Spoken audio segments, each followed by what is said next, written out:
Hello everyone. Today we are going to start our new topic in the chapter solid state, that is of class 12 chemistry. Okay. So our new topic is crystal lattice and unit cell. Okay. So what is crystal lattice? पहले हम वो पढ़ लेते हैं. Definition है in 3D space a regular arrangement and repeating pattern of constituent particles of a crystal is known as crystal lattice. इसको समझने के लिए पहले हम एक ईजी एंगल समझते हैं कि जब कभी भी हम घर बनाते हैं, whenever we build a house, what we do, हम क्या करते हैं, छोटे छोटे ईंटों को हम क्या करते हैं, मिला करके एक घर बनाते हैं. ठीक है, वहाँ पे वो जो छोटे छोटे ईंटें हैं वो होते हैं आपके कॉन्स्टिट्यूएंट पार्टिकल्स. ठीक है, वो आपके क्या कहलाते हैं, कॉन्स्टिट्यूएंट पार्टिकल. एंड जो आपका पूरा घर है वो आपका कहलाता है क्रिस्टल लैटिस. वो आपका क्या कहलाता है, क्रिस्टल लैटिस. ठीक, तो रेगुलर अरेंजमेंट यानी घर बनाने के लिए हम ऐसे थोड़ी कि ईंटों को हम कैसे भी मिला देते हैं. हम एक डिज़ाइन बनाते हैं कि हमें घर का कैसा डिज़ाइन चाहिए, एक पर्टिकुलर हम कंसिडर करके चलते हैं. तो उस बेसिस पे हमें क्या करना पड़ता है, इसको हमें एक रेगुलर अरेंजमेंट देना रहता है एंड रिपीटिंग पैटर्न, यानी ईंटों को हम कंटिन्यूसली जोड़ते जाते हैं. ठीक है, तो फिर से 3D स्पेस यानी 3 डायमेंशनल स्पेस में हमको देखना रहता है. A regular arrangement and repeating pattern of constituent particles of a crystal is known as crystal lattice. जैसे कि एक एग्जांपल में आपको ये डायग्राम बना हुआ है क्रिस्टल लैटिस का, जहाँ पे ये जो छोटे छोटे पॉइंट्स हैं ये, ठीक, ये आपके कहलाते हैं कॉन्स्टिट्यूएंट पार्टिकल. ठीक है, वो तो मैंने घर का एग्जांपल दिया था. केमिस्ट्री के हिसाब से ये जो पॉइंट्स हैं ये कॉन्स्टिट्यूएंट पार्टिकल्स कहलाते हैं. जब हम इस कॉन्स्टिट्यूएंट पार्टिकल्स को एक इमेजिनरी लाइन से ज्वाइन करते हैं, ठीक है, एटम्स के बीच में क्या रहता है, एक इमेजिनरी फोर्सेस रहते हैं, जो कि कल हमने पढ़ा हुआ था लास्ट क्लास में, molecular forces, polar, non polar, covalent, ionic, metallic. तो ये सारे जो फोर्सेस रहते हैं ना, इमेजिनरी रहते हैं, they are not visible to us by naked eyes. तो जब हम इनको एक ज्वाइन करते हैं कॉन्स्टिट्यूएंट पार्टिकल्स को, तो एक गिव अ पैटर्न, उसको हम क्या बोलते हैं, क्रिस्टल लैटिस. ठीक है, जैसे यहाँ पे आप देख सकते हैं एक ये बॉक्स हो गया, जैसे मान लीजिए आई कॉल ब्रिक्स, ईटा जो मैंने आपसे कहा, एक ये पॉइंट हो गया, एक ये ब्रिक्स हो गया, एक ये हो गया, एक ये हो गया, एक ये हो गया, ऐसे ही नीचे भी और आपको मिल जाएंगे फोर्स. ठीक है, तो इनको हम क्या बोलते हैं, इनको हम बोलते हैं कॉन्स्टिट्यूएंट पार्टिकल्स. एंड होल को हम क्या बोलते हैं, इनको हम बोलते हैं क्रिस्टल लैटिस. ठीक है, तो क्रिस्टल लैटिस के कुछ कैरेक्टरिस्टिक्स होते हैं. वो कैरेक्टरिस्टिक्स हैं, each point of a space lattice represent atom, molecules और आयन. ठीक है, इसका जो भी पॉइंट है, या तो ये एटम होगा, या तो ये मॉलिक्यूल होगा, या तो ये आयन होगा. इन तीनों में से कुछ भी हो सकता है. एटम यानी सिंपल हम कंसिडर कर लिए कि कॉपर है, सल्फर है, जो भी है हम कंसिडर कर लिए. आयन यानी जैसे NaCl में Na+Cl-, एंड मॉलिक्यूल्स यानी हाइड्रोजन का मॉलिक्यूल हो गया, क्लोरीन का मॉलिक्यूल होगा, उस हिसाब से ये हम कंसिडर करते हैं. Second point is each point in A space lattice has identical surroundings. ठीक है, इनकी जो सराउंडिंग रहती है ये फॉलो करती रहती है. जैसे कल हमने क्रिस्टलाइन सॉलिड में हमने पढ़ा था ना कि एक क्रिस्टलाइन सॉलिड क्या होता है कि एक रेगुलर अरेंजमेंट रहता है उनके बीच में, लॉन्ग ऑर्डर अरेंजमेंट रहता है. तो उसी प्रकार से इनके बीच में क्या रहता है, एक रेगुलर अरेंजमेंट रहता है. ये मैंने लिखा हुआ है, क्या होता है, रेगुलर अरेंजमेंट और रिपीटिंग पैटर्न होता है. रिपीटिंग पैटर्न ये नहीं चेंज होता जा रहा है कि एक तरफ आपका क्यूब बन रहा है तो दूसरी तरफ हेक्सागोन बन रहा है, या तीसरी तरफ ऑक्टागोन बन रहा है, ऐसा नहीं होता है. इसमें एक लॉन्ग रेंज ऑर्डर इन लोग क्या करते हैं, फॉलो करते रहते हैं. Next point is each point in A lattice is called lattice point और लैटिस साइड्स. ये जो भी पॉइंट्स आपको दिख रहे हैं ब्लू कलर में या ऑरेंज कलर में या वाइट कलर में, या तो ये एटम होंगे या मॉलिक्यूल होंगे या आयन होंगे. ठीक है, तो इन तीनों को हम अलग अलग ने बुला करके एक पर्टिकुलर नाम देते हैं, जिसको हम बोलते हैं लैटिस पॉइंट और लैटिस साइट. लैटिस पॉइंट और लैटिस साइट. ठीक, and the last characteristics is lattice point is joint to give a geometry. यानी हम इस पॉइंट को क्या करते हैं कि इमेजिनरी लाइन से जोड़ते हैं ताकि हमें हमारा क्रिस्टल का शेप मिल सके. ठीक है, तो वंस अगेन क्रिस्टल लैटिस के 4 कैरेक्टरिस्टिक्स होते हैं. पहला कैरेक्टरिस्टिक्स है कि ईच पॉइंट जो भी है वो डिनोट करता है या तो एटम होगा या मॉलिक्यूल या आयन होगा. ठीक, जो भी पॉइंट्स है, जो भी कंस्टिट्यूएंट पार्टिकल्स हैं, उनके बीच में एक रेगुलर अरेंजमेंट होती है. ठीक है, एंड रिपीटिंग पैटर्न में होता है कि लॉन्ग रेंज ऑर्डर ये फॉलो करता रहे. थर्ड पॉइंट है ये है कि इन जो भी पॉइंट्स है जिसको हम ज्वाइन करके क्रिस्टल लैटिस का फॉर्मेशन कर रहे हैं उसको हम लैटिस पॉइंट के नाम से जानते हैं या फिर लैटिस साइट के नाम से जानते हैं। And the last point is कि ये जो भी पॉइंट्स रहते हैं इनको हम इमेजिनरी लाइन से ज्वाइन करके हम अपनी ज्योमेट्री का फॉर्मेशन करते हैं। Just a second. Okay sorry, अब हमारा नेक्स्ट टॉपिक है यूनिट सेल। ठीक है, जैसे जो मैंने आपको एग्जांपल बताया घर का, कि आप घर का फॉर्मेशन कर रहे हैं तो आप क्या कर रहे हैं, आप छोटे छोटे ब्रिक्स को क्या करते हैं, ज्वाइन करते जा रहे हैं। उसी प्रकार से वहाँ पे जो ब्रिक्स हैं उसको हम बोलते हैं यूनिट सेल। वो ब्रिक्स क्या कहलाता है, यूनिट सेल। तो the smallest point of the smallest part of a crystal lattice which repeats itself to give the formation of a crystal lattice। जैसे ह्यूमन बॉडी में सेल पाया जाता है, तो सेल क्या करता है, सेल कंटिन्यूसली रिपीट होकर के ह्यूमन बॉडी को स्ट्रक्चर देता है। उसी प्रकार से क्रिस्टल लैटिस का सबसे स्मॉलेस्ट जो पार्ट होता है वो होता है यूनिट सेल। तो यूनिट सेल की डेफिनेशन लिखते हैं, अ 3D group of lattice points which when repeated in speeds generates the entire crystal. ठीक है, तो यूनिट सेल की डेफिनेशन है, in 3D space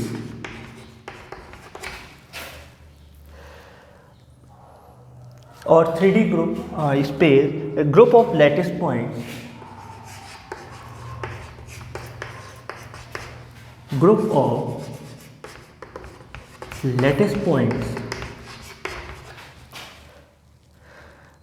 which when repeated in space, which when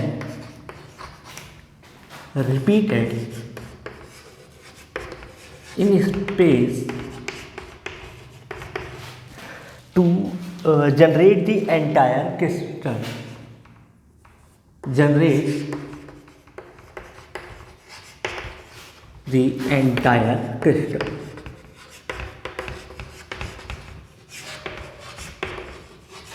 ठीक, या तो इसको आप बोल सकते हो कि क्रिस्टल लैटिस का सबसे स्मॉलेस्ट पार्ट जो कंटिन्यूसली रिपीट होता है तो एक क्रिस्टल लैटिस का फॉर्मेशन करता है, या group of lattice points which when repeated in space generates the entire crystal. चलिए इसको यूनिट सेल को और क्रिस्टल लैटिस को थोड़ा हम प्रैक्टिकली समझते हैं। ठीक है, जस्ट सपोज ये एक मैच बॉक्स है। ठीक है, ये इंडिविजुअली एक यूनिट सेल हो गया मेरा। ठीक है, how to represent a unit cell वो आप देख सकते हैं। जस्ट सपोज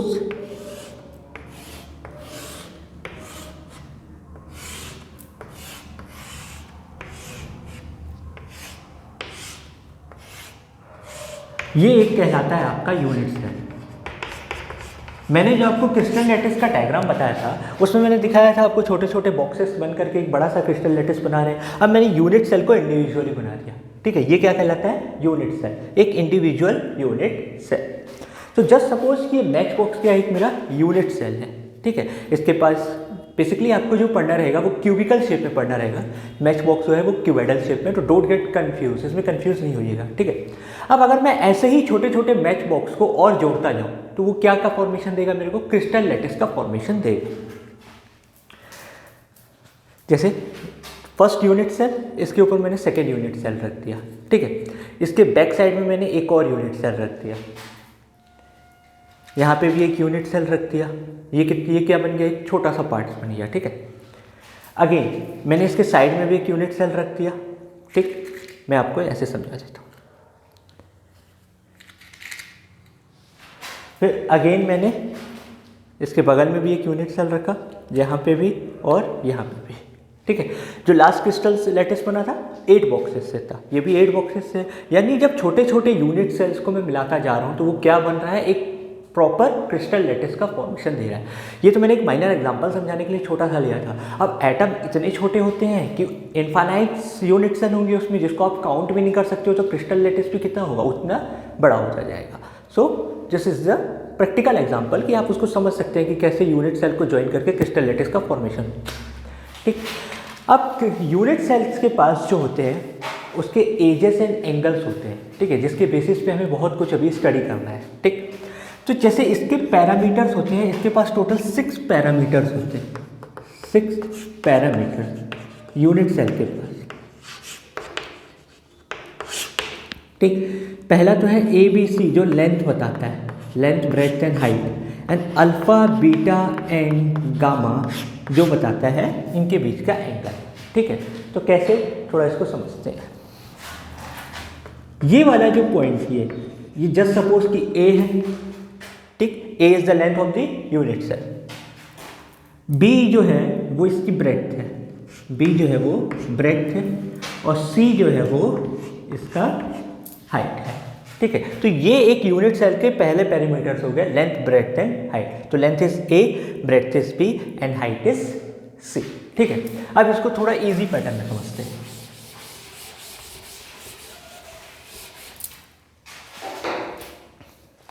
मैंने पहले एक्स एक्सिस ड्रॉ कर लिया, ठीक, then Y axis and then Z axis, X Y Z. ठीक, इसके मान लो इस एक्स एक्सिस का छोटा सा पोर्शन मैंने ले लिया जो कि है ए। ठीक है, हाँ, जस्ट इसको ये मान लीजिए ये वाई एक्सिस है और ये जेड एक्सिस है, सॉरी। ठीक, वाई का एक छोटा सा पोर्शन ले लिया जो कि है बी, ठीक, एंड जेड का छोटा सा पोर्शन ले लिया जो है सी। ठीक है, अब ए और बी के बीच में जो एंगल बनेगा वो एंगल होता है अल्फा एंगल। ठीक है, ये वाला जो एंगल बनेगा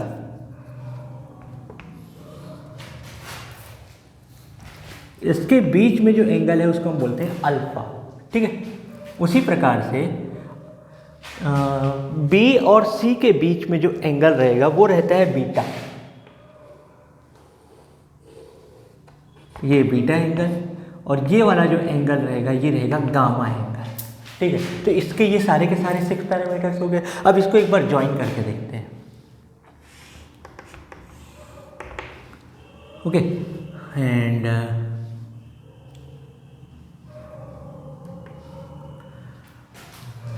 सॉरी, मैं एक यूनिट सेल बना करके इसको फिर करता हूँ। ये तो सिर्फ आपको समझाने के लिए था कि कैसे ए बी सी और अल्फा बीटा गामा आपको मिलेगा। जैसे ये एक यूनिट सेल,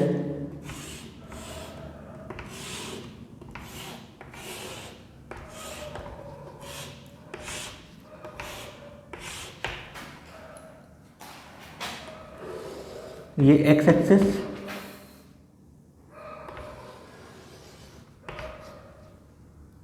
ये वाई एक्सिस एंड ये हो गया जेड एक्सिस।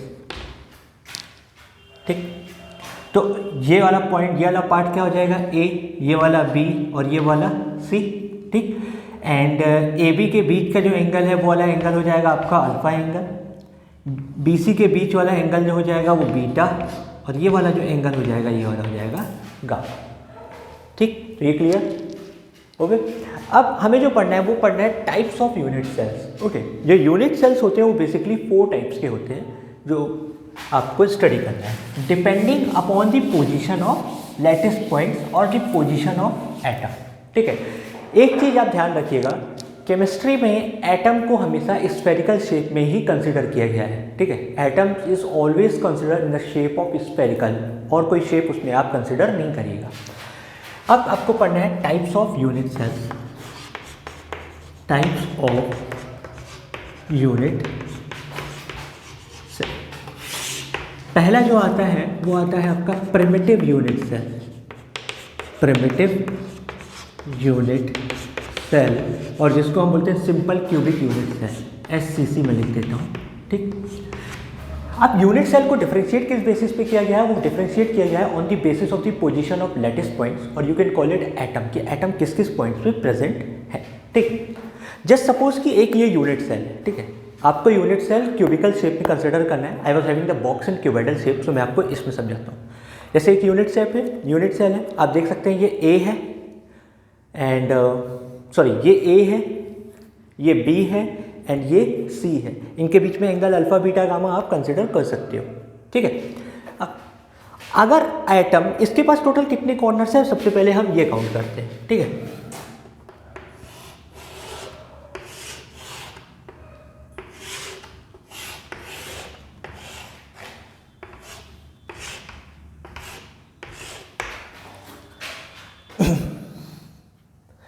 हम अगर कॉर्नर की काउंट करें तो 1 2 3 4 5 6 7 8, तो एक कोई भी क्यूबिक हो उसके पास 8 कॉर्नर्स होते हैं, ठीक है। फेसेस कितने होते हैं? 1 2 3 4 5 एंड इसके पीछे वाला 6, तो कितने फेसेस हो गए? 6 एंड 12 एजेस वर्टाइसेस, यानी सॉरी जैसे ये जो लाइंस हैं इसको हम वर्टाइसेस बोलते हैं, तो 12 क्या हो जाते हैं? वर्टाइसेस, ठीक है। अगर एटम या लैटिस पॉइंट सिर्फ कॉर्नर में प्रेजेंट है, यानी एक ये कॉर्नर, एक ये, एक ये, एक ये, सिमिलरिटी एक यहाँ, एक यहाँ, एक यहाँ, एक यहाँ, यानी 8 कॉर्नर में अगर सिर्फ एटम प्रेजेंट है और कहीं पे भी प्रेजेंट नहीं है तो उसको हम बोलते हैं प्रिमिटिव यूनिट सेल। उसको हम क्या बोलते हैं? प्रिमिटिव यूनिट सेल, ठीक है। तो होप ये वाला आपको क्लियर होगा। वंस अगेन, अगर एटम या लैटिस पॉइंट सिर्फ आपका कॉर्नर में प्रेजेंट है तो उसको हम लोग क्या बोल देंगे? Primitive unit cell. सेकेंड जो पॉइंट है वह है आपका second type of unit cell is face centred cubic unit cell. Cubic unit cell हमने पढ़ा कि इनके पास 8 कॉर्नर्स होते हैं एंड 6 फेसेस होते हैं, ठीक है। यानी एटम्स जो है वो कॉर्नर में तो प्रेजेंट है ही, ठीक है, कॉर्नर में प्रेजेंट है, बट हर फेस में भी एटम प्रेजेंट है। यानी इसके पास जैसे 6 फेस है, एक फ्रंट वाला, एक बैक वाला, एक यहाँ वाला, एक यहाँ वाला, एक यहाँ वाला और एक यहाँ वाला, यानी हर एटम में एक एक, यानी हर फेस में एक एक एटम, यहाँ पे भी, यहाँ पे भी, यहाँ पे भी, यहाँ पे भी, यहाँ पे भी, यहाँ पे भी, ठीक है। तो यहाँ पे एटम कहाँ कहाँ होते हैं? कॉर्नर में एंड ऑल्सो ऑन फेस, तो इसको हम क्या बोलते हैं? Face centred cubic unit cell. Third जो है आपका वो है, इसको हम FCC भी लिखते हैं, FCC। थर्ड जो आपका है वो है body centred cubic unit cell. Body centred cubic unit cell, यानी यूनिट सेल के हर कॉर्नर में एटम तो प्रेजेंट है, बट अगर मैं इस बॉक्स को ओपन करूं किसी तरीके से और इनके सेंटर बीचों बीच में एक बॉल रख दूं, बीचों बीच में एक बॉल रख दूं, तो उसको मैं क्या बोलूँगा? Body centred cubic unit cell. यानी इसके फेस में प्रेजेंट नहीं है, कॉर्नर में है, बट एक सेंटर में भी है, ठीक है। तो उस यहाँ पे आइटम कहाँ कहाँ आपको मिलेंगे? कॉर्नर में और साथ ही साथ सेंटर में। उसको हम क्या बोलते हैं? Body centred cubic unit cell. And last है आपका end centred cubic unit cell. End centred cubic unit cell, ठीक है। यानी हर कॉर्नर में एटम्स और मॉलिक्यूल्स और आयंस तो प्रेजेंट है, हर कॉर्नर में रहेगा ही रहेगा, नो डाउट, बट किसी एक फेस साइड में, किसी एक फेस साइड में आपका एटम प्रेजेंट है। यानी जैसे इसके पास 6 फेसेस हैं, ठीक है, तो front face and opposite face इसमें हो, बाकी 4 में ना हो, इसमें हो और इसमें हो, बाकी 4 में ना हो, या तो इसमें हो और इसमें हो, बाकी 4 में ना हो, उसको हम क्या बोलते हैं? End centred cubic unit cell. तो इसमें कहाँ कहाँ एटम प्रेजेंट होते हैं? कॉर्नर में एंड 2 फेस में, केवल 2 फेस में हो, बाकी किसी में ना हो, 6 में से केवल 2 फेस में, ठीक है। तो ये है आपके टाइप्स ऑफ यूनिट सेल। एक बार फिर से जल्दी से एक बार हम इसको रिवाइज करते हैं। So guys, there are total 4 types of cubic unit cell. First is simple cubic unit cell, यानी यूनिट सेल के हर कॉर्नर में एक एक एटम प्रेजेंट हो, ठीक है, हर कॉर्नर में एक एक एटम प्रेजेंट हो, जैसे मैंने यहाँ पे स्ट्रक्चर बनाया, ठीक। Second is face centred cubic unit cell, ठीक। यूनिट सेल के पास टोटल 8 कॉर्नर्स होते हैं एंड 6 फेसेस होते हैं, you must remember that. Face centred cubic unit cell में यानी हर कॉर्नर में तो एटम प्रेजेंट है, बट हर फेस में भी एटम प्रेजेंट है, यानी 6 फेसेस है, तो यहाँ पे भी है, यहाँ पे भी है, यहाँ पे भी है, यहाँ पे भी है, एंड यहाँ पे भी है, यहाँ पे भी, तो उसको हम क्या बोल देते हैं? Face centred cubic unit cell. Next is body centred cubic unit cell. तो बॉडी सेंटर्ड में होता है कि कॉर्नर में तो एटम प्रेजेंट है, बट साथ ही साथ इसके बीचों बीच में, सेंटर में, यानी यहाँ पे सेंटर में एकदम एक एटम प्रेजेंट हो, ठीक, बॉक्स के बीचों बीच में, उसको हम क्या बोलते हैं? Body centred cubic unit cell. And the last is end centred cubic unit cell, कि हर कॉर्नर में तो एटम प्रेजेंट है, बट 6 फेसेस में ना हो करके केवल 2 फेसेस में रहेगा, लेकिन 2 फेसेस भी वो कि जो एक दूसरे के अपोजिट हो। अगर इस वाले में है तो इस वाले में रहेगा, इस वाले में है तो इस वाले में रहेगा। ऐसा नहीं कि यहाँ पे प्रेजेंट है और एक यहाँ पे प्रेजेंट है, नहीं, अपोजिट होने चाहिए एक दूसरे के। ठीक है, तो ये हैं आपके 4 टाइप्स के यूनिट सेल। ठीक है, अब हमने जो आपके पैरामीटर्स पढ़े A B C and alpha beta gamma, इस बेसिस पे देखा जाए तो इनकी अलग अलग वैल्यू की वजह से हमें टोटल 14 क्रिस्टल लैटिस का फॉर्मेशन मिलता है। टोटल 14 क्रिस्टल लैटिस, या जिस साइंटिस्ट ने इसकी खोज की तो हम तो उसको बोलते हैं 14 Bravais lattice. Just a second. So class you can see, मैंने यहाँ पे जो मेंशन किया है क्रिस्टल सिस्टम, हमारे पास टोटल 7 प्रकार के क्रिस्टल सिस्टम होते हैं, बट हमारे पास टोटल 14 ब्रुइस लैटिस होते हैं। ठीक है, ये मैंने आपसे कहा। अब कैसे 14 होते हैं तो जरा समझते हैं। हमारे पास टोटल क्रिस्टल जो होते हैं वो 7 होते हैं। क्यूबिक, जो मैं आपको अभी तक समझा रहा था कि क्यूबाइडल शेप में ना कंसिडर करके आपको क्यूबिक लेना है। ठीक है, cubic, tetragonal, orthorhombic, monoclinic, triclinic, hexagonal and rhombohedral और ट्राइगोनल। ठीक है, अब यहाँ पे जो 3, 2, 4, 2, 1, 1, 1 लिखा है, इसका मतलब ये है कि जो हमने अभी टाइप्स ऑफ यूनिट सेल्स पढ़े, जिसमें हमें मिला प्रिमिटिव यूनिट सेल और simple cubic unit cell, face centred cubic unit cell, body centred cubic unit cell, end centred cubic unit cell. तो इसके पास 3 है। इसका मतलब क्यूबिक जो होते हैं वो 3 टाइप्स के होते हैं, primitive unit cell, face centred unit cell and body centred unit cell. ठीक है, हमारे पास केवल 3 है। एंड सेंटर्ड जो आता है वो क्यूबिक में नहीं आता है। उसी प्रकार टेट्रागोनल के पास 2 यूनिट सेल्स होते हैं, ऑर्थोरोम्बिक के पास चारों के चारों होते हैं। ठीक, मोनोक्लिनिक के पास 2, ट्राइक्लिनिक के पास 1, हेक्सागोनल के पास 1 एंड रोम्बोहेड्रल के पास 1 ही होता है, एक ही टाइप का यूनिट सेल। जब आप इसको टोटल करेंगे तो आपको मिल जाएंगे 14 ब्रुइस लैटिस, ये आपको मिलेंगे। अब ऐसा क्यों होता है कि हमें अलग अलग क्रिस्टल स्ट्रक्चर मिल रहा है? तो वो सब इन पे डिपेंडेंट करते हैं, अलग अलग ABC की वैल्यू की वजह से, अलग अलग इनकी वैल्यू होने की वजह से हमें ये अलग अलग मिलते हैं।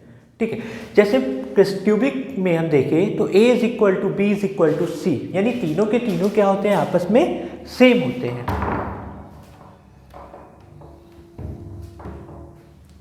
ठीक है, एंड अल्फा बीटा गामा की वैल्यू भी क्या होती है, 90 डिग्री होती है। इसके जो एग्जांपल्स हैं वो आपका NaCl, कॉपर, डायमंड है, ZnS। अब टेट्रागोनल के केस में क्या होता है कि A is equal to B है लेकिन नॉट इक्वल टू C है। ठीक है, यानी 2 साइड इक्वल है पर तीसरा सेम नहीं है।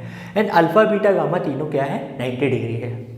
सिमिलरली ऑर्थोरोम्बिक के केस में तीनों बराबर नहीं होते हैं, A is equal not equal to B not equal to C, but alpha beta gamma जो होते हैं वो 90 डिग्री के बराबर होते हैं। इसका एग्जांपल है KNO3 एंड BaSO4। मोनोक्लिनिक के केस में क्या होता है, तीनों पैरामीटर्स इक्वल नहीं है, A is not equal to B not equal to C। Alpha and gamma 90 degree है बट बीटा कभी भी 90 डिग्री नहीं होगा। एंड इसका एग्जांपल है CaSO4.2H2। ठीक, ट्राइक्लिनिक में क्या होता है कि तीनों बराबर नहीं है, ऑल्सो तीनों एंगल भी बराबर नहीं है और तीनों एंगल कभी भी 90 डिग्री नहीं होंगे। 90 डिग्री के अलावा कुछ भी हो सकते हैं बट ये नहीं होंगे। एक चीज़ और याद रखिएगा, ऑर्थोरोम्बिक का शेप आप कंप्यूटर के CPU की तरह मान सकते हैं, जैसे ये शेप है आपका। ठीक है, इसको हम क्या बोल सकते हैं, ऑर्थोरोम्बिक। ठीक है, आप इस पर कंसिडर कर सकते हैं। देखिए A is not equal to B not equal to C, cuboidal में आप जानते हैं ABC बराबर नहीं है लेकिन तीनों के तीनों क्या है, 90 डिग्री है।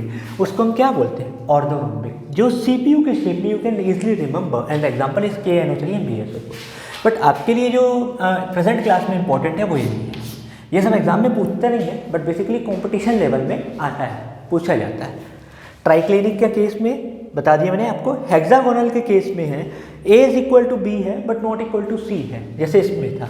ठीक, ऑल्सो अल्फा बीटा 90 डिग्री है लेकिन गामा जो रहेगा वो 120 डिग्री रहेगा। एंड इसका एग्जांपल जो है वो है ग्रेफाइट। इसका एग्जांपल क्या है, ग्रेफाइट। और ट्राइक्लिनिक का जो एग्जांपल है वो है K2Cr2O7। मैंने आपको छोटे छोटे कुछ एग्जांपल्स दिए जिस एग्जांपल से आप फैमिलियर हो, यानी जिस कंपाउंड से आप फैमिलियर हो। एंड लास्ट इज रोम्बोहेड्रल, तो उसका है कि ABC तीनों बराबर है, अल्फा और बीटा बराबर है लेकिन गामा कभी भी इन दोनों को इक्वल नहीं है और कोई भी एंगल 90 डिग्री नहीं होगा, कोई भी एंगल 90 डिग्री नहीं होगा। यानी अल्फा और बीटा अगर मान लो 120 है तो गामा जो रहेगा कुछ और ही रहेगा, 90 नहीं रहेगा।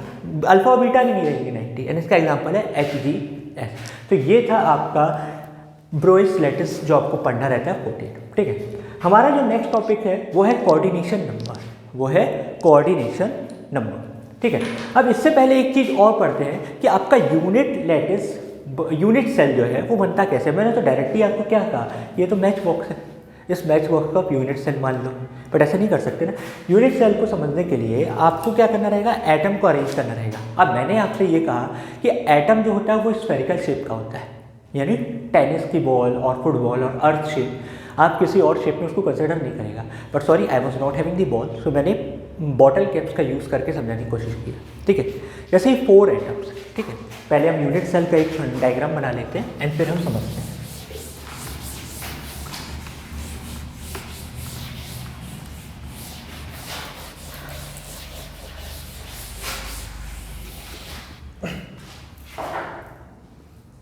Oh, the visibility is clear, I think.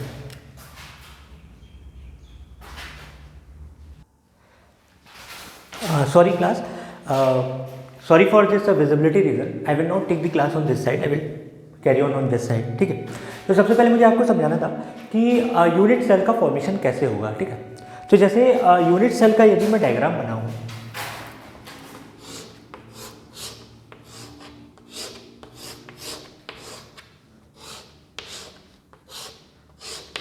ठीक है, एक एटम यहाँ, एक यहाँ, एक यहाँ, एक यहाँ, एंड ऐसे करके हर कॉर्नर में एक एटम, ठीक है। मैं तो सिर्फ सिंपल आपको समझाने के लिए कह रहा हूँ कि यूनिट सेल बनता कैसे। तो जैसे अपर लेयर में ये 4 एटम, ठीक है, आप देख सकते हैं ज्वाइन है एक दूसरे से, एंड ये मैंने ब्लैक मार्कर से यहाँ पे बनाया हुआ है कि इसको हम ज्वाइन करके एक बॉक्स बना रहे हैं, ठीक है। सिमिलरली उसी प्रकार ये अदर 4 एटम। आप जस्ट सपोज कि जब मैं इसको ऊपर एक दूसरे के रख देता हूँ, ठीक है, ये ऊपर मैंने रख दिया, ठीक है, तो ये क्या बन गया, एक प्रॉपर यूनिट सेल का फॉर्मेशन किया, ठीक है।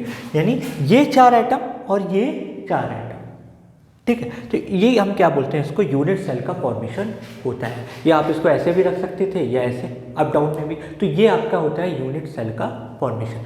अब हमारा जो नेक्स्ट टॉपिक है वो है कोऑर्डिनेशन नंबर।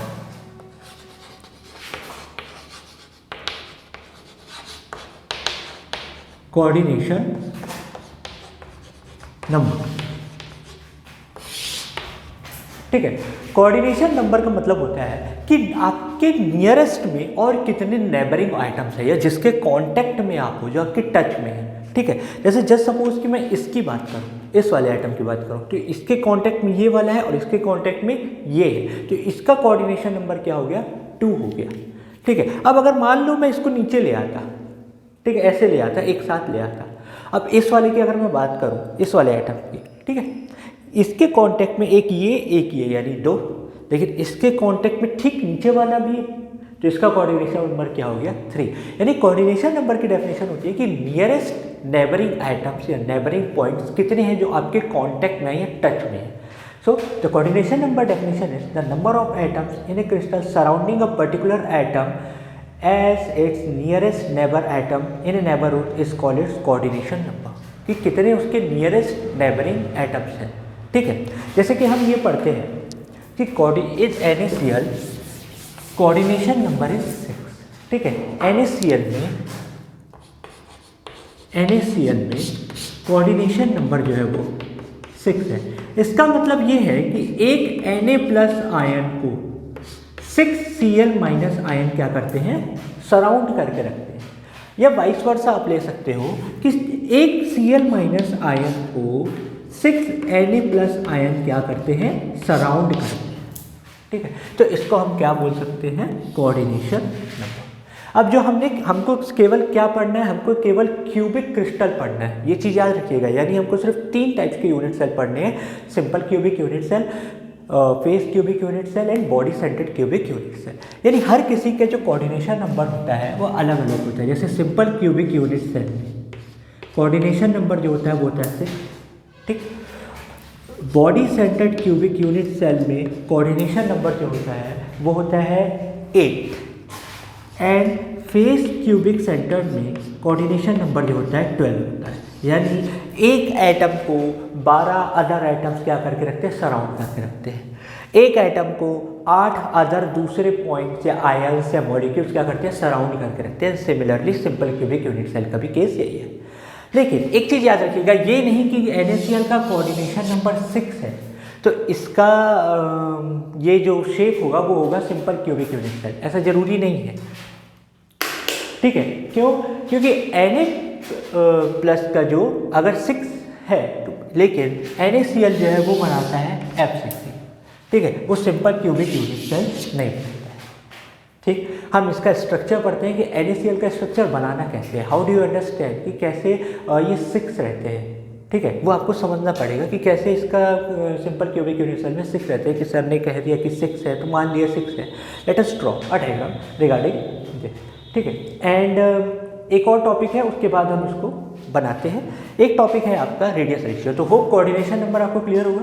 कोऑर्डिनेशन नंबर का मतलब है कि नियरेस्ट आपको कितने लोग सराउंड करके रखे हुए हैं, एक आयन्स को कितने अदर आयन्स ने सराउंड किया है, ठीक, या एक एटम को कितने अदर एटम ने सराउंड किया है। तो सिंपल क्यूबिक यूनिट सेल का कोऑर्डिनेशन नंबर होता है 6, बॉडी सेंटर्ड का 8 एंड FCC का 12।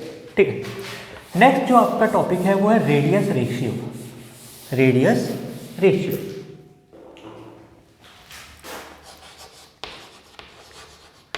रेडियस रेशियो ठीक है, रेडियस रेशियो का मतलब होता है कि जो आयनिक कंपाउंड्स होते हैं ना वो क्रिस्टलाइन होते हैं। ठीक है, आयनिक कंपाउंड्स जो होते हैं हमेशा क्रिस्टलाइन होते हैं। हमने कल ये पढ़ा हुआ था क्रिस्टलाइन एंड एमरफस वाले, मेरे प्रीवियस क्लास में, ये क्रिस्टलाइन होते हैं। ठीक है, सिंस इनके बीच में आयनिक कंपाउंड्स के बीच में कौन सा फोर्स एग्जिस्ट करता है, इलेक्ट्रोस्टैटिक या कोलम्बिक फोर्स, जो कि डायरेक्शनल नहीं होता है कोवेलेंट की तरह। कोवेलेंट में क्या होता है, डायरेक्शनल होता है कि अगर हाइड्रोजन और ऑक्सीजन ने बॉन्ड बनाया तो इतना तो श्योर है कि इलेक्ट्रॉन किसकी तरफ जाएगा, ऑक्सीजन की तरफ जाएगा। लेकिन NaCl के केस में ये फिक्स नहीं है ना। जस्ट सपोज कि मैंने NaCl बना दिया, Na ने एक इलेक्ट्रॉन क्लोरीन को दे दिया, क्लोरीन माइनस चार्ज या प्लस चार्ज, पर आपको थोड़ी पता है कि इलेक्ट्रोस्टैटिक फोर्स इधर लग रहा है कि इधर लग रहा है, या कोलम्बिक फोर्स इधर लग रहा है कि इधर लग रहा है, तो ये डायरेक्शनल नहीं है। तो इसका स्ट्रक्चर पता कर पाना फिर दिक्कत हो जाती है, प्रॉब्लम क्रिएट हो जाता है, क्योंकि इनका बॉन्ड का हमें आइडिया नहीं रहता है। तो such crystals are mainly governed by the radius of cation and anion. यानी इसको फाइंड करने के लिए फिर उन्होंने एक कॉन्सेप्ट बनाया जिसको हम बोलते हैं रेडियस रेशियो। रेडियस रेशियो जो होता है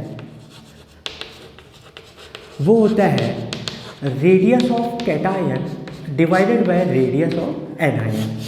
यानी इनका फिर ज्योमेट्री फाइंड करने के लिए वंस अगेन आयनिक कंपाउंड जो होते हैं वो क्रिस्टलाइन इन नेचर होते हैं, इनका कोलम्बिक फोर्स डायरेक्शनल नहीं होता है, ये एनी डायरेक्शन में होता है कि हमें पता नहीं चल रहा है कि Na की तरफ से लग रहा है कि Cl की तरफ जा रहा है, wherever the direction is it carry.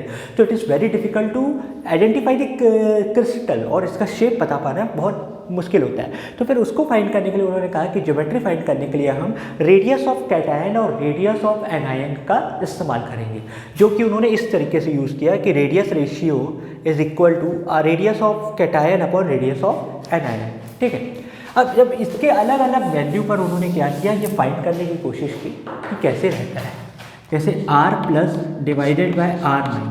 ठीक है, अब इसकी जो वैल्यू रहती है यदि वैल्यू और इसका कोऑर्डिनेशन नंबर एंड इसका शेप उन्होंने बताना चाहा। अगर रेशियो 0.155 से छोटा है तो कोऑर्डिनेशन नंबर 2 रहेगा एंड शेप जो रहेगा वो रहेगा लीनियर। ठीक, अगर रेशियो 0.155 से 0.225 के बीच में रहे तो कोऑर्डिनेशन नंबर 3 हो जाएगा एंड ये रह जाएगा प्लैनर ट्रायंगल, प्लैनर ट्रायंगल या ट्राइगोनल। ठीक, अगर रेशियो 0.225 से 0.414 के बीच में हो तो कोऑर्डिनेशन नंबर 4 हो जाएगा एंड शेप जो रहेगा वो रहेगा टेट्राहेड्रन। अगर रेशियो 0.414 से 0.732 के बीच में आता है तो कोऑर्डिनेशन नंबर 6 एंड शेप हो जाएगा ऑक्टाहेड्रन। शेप क्या हो जाएगा, ऑक्टाहेड्रन। यानी NaCl का केस है, NaCl में 6 कोऑर्डिनेशन नंबर, उसका शेप क्या हो जाएगा, ऑक्टाहेड्रन। कैसे ऑक्टाहेड्रन होगा तो ये मैं आपको अभी समझाता हूँ। नेक्स्ट है 0.732 से 0.999 के अगर बीच में हो तो कोऑर्डिनेशन नंबर 8 हो जाता है और इसका जो शेप रहता है वो रहता है body centred cubic unit cell. ठीक, तो ये आपको याद करना रहेगा। इसमें न्यूमेरिकल्स कैसे आते हैं तो ये मैं आपको बताऊंगा न्यूमेरिकल सिंपली पढ़ने में ये रह जाएगा कि आपको दे देगा कि कोई एक क्रिस्टल है, उसका कोऑर्डिनेशन नंबर 6 है, ठीक है। तो और एक एनायन का, यानी उसका मतलब क्या दे देगा आपको, टोटल रेडियस दे देगा, रेडियस रेशियो की इतना है। एक कैटायन का आपको रेडियस रेशियो दे देगा, and you have to predict the find the radius of the anion, ठीक है। यानी उन दोनों को डिवाइड करने के बाद ही ये आ रहा है ना। जस्ट सपोज कि मैंने दे दिया कि एक क्रिस्टल है, उसका रेडियस रेशियो आ रहा है 0.2, ठीक है। एनायन का रेडियस रेशियो समथिंग नैनोमीटर में उन्होंने आपको दे दिया, तो आपको कैटायन का फाइंड करना है, तो you have to just simply cross product that, ठीक है, to find the answer. So our next important topic is the crystal of NaCl, कि हाउ NaCl इज फॉर्म। तो ये समझने के लिए आपको थोड़ा सा कॉन्सेंट्रेट करना रहेगा। So our next topic is sorry, just a second. Structure of NaCl. Structure of NaCl.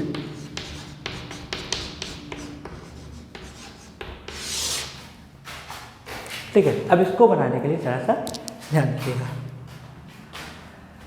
सबसे पहले आपको क्या करना है, आपको Cl माइनस आयन बनाना है, ठीक है। यानी ये जो ब्लू कलर है ये रिप्रेजेंट कर रहा है Cl माइनस आयन को।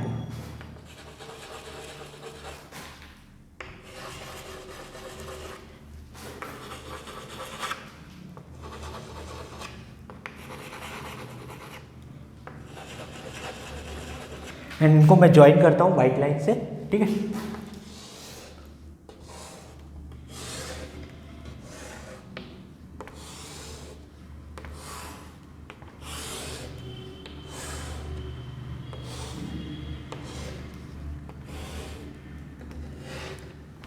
ठीक, तो ये Cl माइनस जो आयन जो हो गया वो कॉर्नर में है, एंड ये ब्लू कलर क्या रिप्रेजेंट कर रहा है, ब्लू कलर रिप्रेजेंट कर रहा है क्लोरीन आयन, ठीक है। अब आपको क्या करना है, इसके सेंटर में आपको ऑरेंज से मैंने डॉट कर दिया 1 2 3 4, ठीक। सिमिलरली यहाँ पे भी बना दीजिए, सिमिलरली यहाँ पे भी बना दीजिए, सिमिलरली यहाँ पे भी। हर फेस के जो एजेस या वर्टाइसेस है उसके मिड में आपको बनाना है,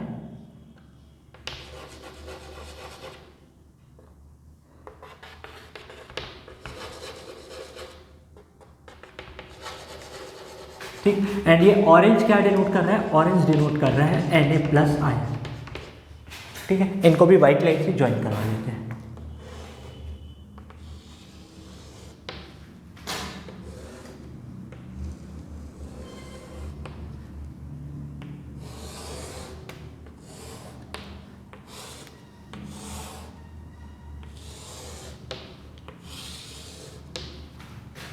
ठीक है, होप यहां तक आपको क्लियर होगा। अब आपको क्या करना है, आपको अगेन Cl माइनस आयन का फॉर्मेशन बनाना है, ठीक है। यानी इन दोनों जो पॉजिटिव आयंस के बीच में जो ये फॉर्मेशन हो रहा है, यहाँ पे आप Cl माइनस आयन बना लो, सिमिलरली यहाँ पे भी बना लो, सिमिलरली यहाँ पे भी बना लो, सिमिलरली यहाँ पे, ठीक है। एंड ये देखो Na, ये भी Na, इसके बीच में भी क्या बन जाएगा, Cl माइनस आयन, इसके बीच में भी क्या बन जाएगा, Cl माइनस आयन। तो पिंक कलर क्या डिनोट कर रहा है, पिंक कलर भी Cl माइनस आयन डिनोट कर रहा है। फर्क इतना है, ब्लू वाला जो था वो कॉर्नर वाला था, ब्लू वाला जो था वो कॉर्नर वाला Cl माइनस आयन था, एंड पिंक वाला जो है वो फेस सेंटर वाला है। फेस सेंटर मैंने बताया था कि हर सेंटर में होना चाहिए, ये फर्क है, ठीक है। तो ये चीज़ याद रखिएगा NaCl के स्ट्रक्चर में। अब आपको क्या करना है, आपको ये जो पिंक वाले हैं इनको ज्वाइन करवाना है। ये मैंने इसको ज्वाइन करवाया, ये इसको ज्वाइन करवाया, सिमिलरली इसको भी ज्वाइन करवा दिया,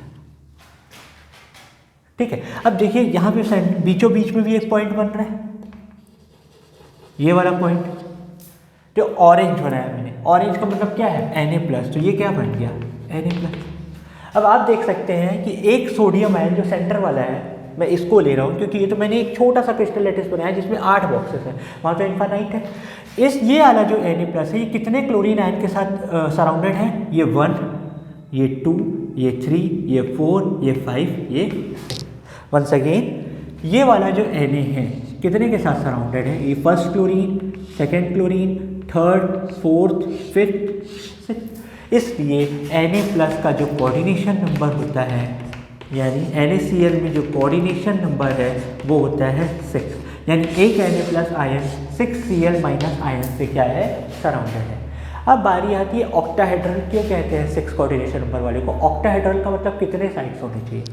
6 साइड्स होने चाहिए ना, सॉरी 8 साइड्स होने चाहिए। अगर मैं इन इंडिविजुअल क्लोरीन आयन्स को ज्वाइन करवा दूँ, सिर्फ इमेजिनरी समझने के लिए करेगा, जैसे ये ऊपर वाला जो क्लोरीन है, एक इस क्लोरीन के साथ, एक इस क्लोरीन के साथ, एक इस क्लोरीन के साथ, एक इस क्लोरीन के साथ, 4 हो गए। उसी प्रकार नीचे वाला क्लोरीन जो है, एक इस क्लोरीन के साथ, एक इस क्लोरीन के साथ, एक इसके साथ और एक इसके साथ। ठीक है, तो ये आप देख सकते हैं कैसा शेप बना रहा है, ऐसे बना रहा है। ठीक है, जिसके पास 8 साइड्स हैं। ठीक है, इसको हम क्या बोलते हैं? ऑक्टाहेड्रल। तो इसकी वजह से हम इसको क्या बोलते हैं? ऑक्टाहेड्रल। ठीक है, क्लियर? तो ये है आपका structure of NaCl and it's very important to understand कि कोऑर्डिनेशन नंबर इसका 6 कैसे होता है। बेसिकली कभी कभी एग्जाम में पूछ सकता है, नॉट श्योर। ठीक है, तो ये आपके लिए इंपॉर्टेंट। तो होप यहाँ तक आप सभी को बहुत अच्छे से क्लियर हो गया होगा कि कैसे हमें क्रिस्टल लैटिस क्या होता है, यूनिट सेल क्या होता है, फिर टाइप्स ऑफ यूनिट सेल कैसे हैं, पैरामीटर्स क्या होते हैं उसके, ABC, alpha, beta, gamma, types of unit cells क्या होते हैं। फिर हमने 14 ब्राइस लैटिस पढ़ा था, वो जो ज़्यादातर बच्चों को कन्फ्यूज़ करता है कि यह है क्या। So hope it's might be very easier to understand. Next topic हमने जो पढ़ा वो था coordination number, radius ratio and the structure of NaCl। यहाँ तक हमने पढ़ लिया। आने वाली जो नेक्स्ट क्लास रहेगी उसमें हम पढ़ेंगे to calculate the number of atom in each unit cell. Calculate the number of atom in each unit cell, ये आपको पढ़ना रहेगा। डेंसिटी आपको पढ़नी रहेगी, how to calculate the density of any unit cell. Packing fraction, यानी कितना point से वो एटम को कवर अप करता है किसी भी, जैसे आपका एक कमरा है तो कमरे में जैसे आपके बेड है, अलमारी है, अलमीरा है, जो भी है, एंड थोड़ा बहुत स्पेस क्या होता है, खाली होता है। तो you have to calculate the packing fraction कि कमरे का कितना फ्रैक्शन जो है वो ऑक्यूपाइड है, उसको हम क्या बोलते हैं? Packing fraction. उसको हम बोलते हैं पैकिंग फ्रैक्शन। इसके बाद आपको जो पढ़ना रहेगा वो वॉइड्स पढ़ना रहेगा। यहाँ तक आपका एक सेक्शन कंप्लीट हो जाएगा। इसके बाद आपको जो पढ़ना है वो crystal defect, metal and electrical conductivity of any metal, how it is calculated. So hope यहाँ तक आपको क्लियर होगा। At the last of the chapter I will also provide you the PDF notes in my channel lecture. So please like the video and subscribe and share it to your friends as much as possible for their help purpose. So thank you very much.